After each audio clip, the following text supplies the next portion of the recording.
हाय दोस्तों, मैं भारत न्यूज 61 से खबर गाजीपुर से, जहां ज्योतिषी पीठ के शंकराचार्य मुक्तेश्वरानंद पहुंचे। शंकराचार्य गोरखपुर से काशी जा रहे थे।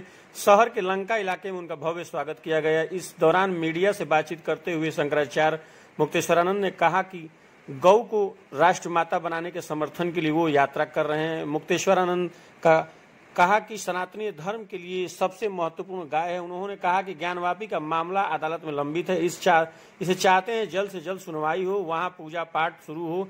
और मुक्तेश्वरानंद ने कहा कि अयोध्या में राम आ गए हैं, इसका फल भी होना चाहिए। गौ हत्या बंद हो तभी कृष्ण को भी लाने का चाव लोगों में होगा।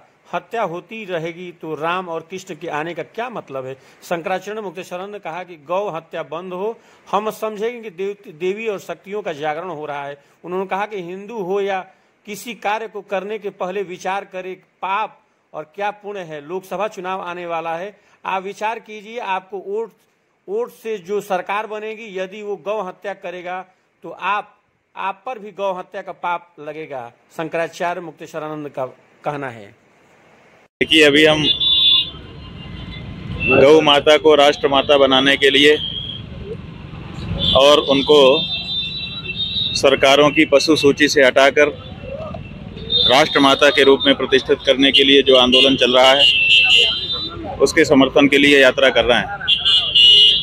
गोरक्षपुर गायों की रक्षा के लिए कोई केंद्र किसी समय का था, वहां जाकर के वहां पर गोरक्ष पीठ में गोरखनाथ जी महाराज से गौ रक्षा के लिए बल प्राप्त करके अब हम काशी के लिए प्रस्थान कर रहे हैं। इसी क्रम में अभी गाजीपुर के लंका में आना हुआ। गोरक्ष पीठ से ही इस वक्त प्रदेश के मुख्यमंत्री हैं और इसमें उनका कुछ आश्वासन, कुछ सहयोग मिल रहा है महाराज।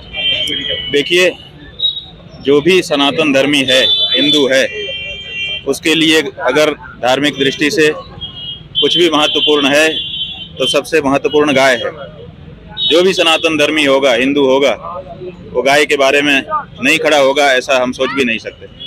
हाँ, बात हुई कुछ उनसे, आश्वासन नहीं, मिला? उनसे हमारी मुलाकात नहीं हुई। हम तो गोरक्ष पीठ गए थे, गोरखनाथ जी महाराज से हमारी मुलाकात हुई, उनका दर्शन हुआ, उनका पूजन किया, उनसे बल प्राप्त हुआ, वही मूल है। ज्ञानवापी पे आपने एक आंदोलन किया था महाराज, उसके लिए क्या योजना है आगामी? वो हमारा मुकदमा न्यायालय में लंबित है।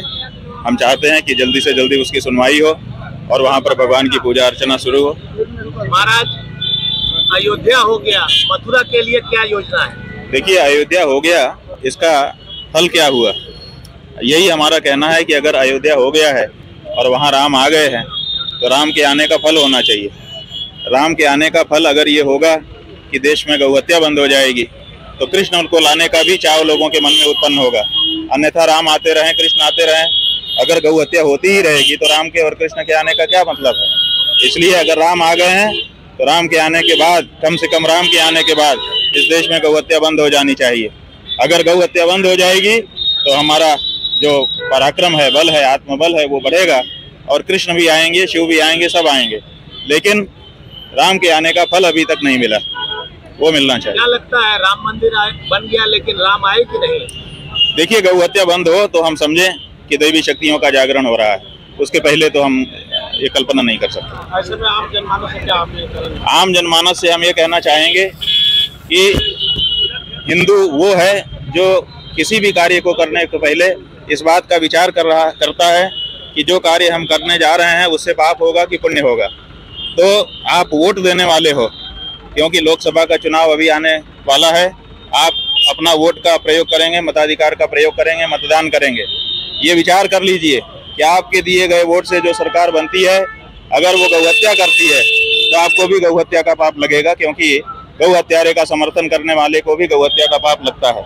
इसलिए इस बार का मताधिकार का प्रयोग अगर सच्चा हिंदू है तो उसको इस विचार के साथ करना है कि हम उसी पार्टी को, उसी कैंडिडेट को वोट देंगे जो चुनाव के पहले शपथ पूर्वक घोषणा कर दे कि अगर मैं जीत करके संसद में गया तो मेरा पहला काम होगा गौ माता को राष्ट्र माता बनाने का और गौ हत्या को अपराध घोषित कराने का। उसको तो वोट देने से गौ रक्षा का पुण्य मिलेगा।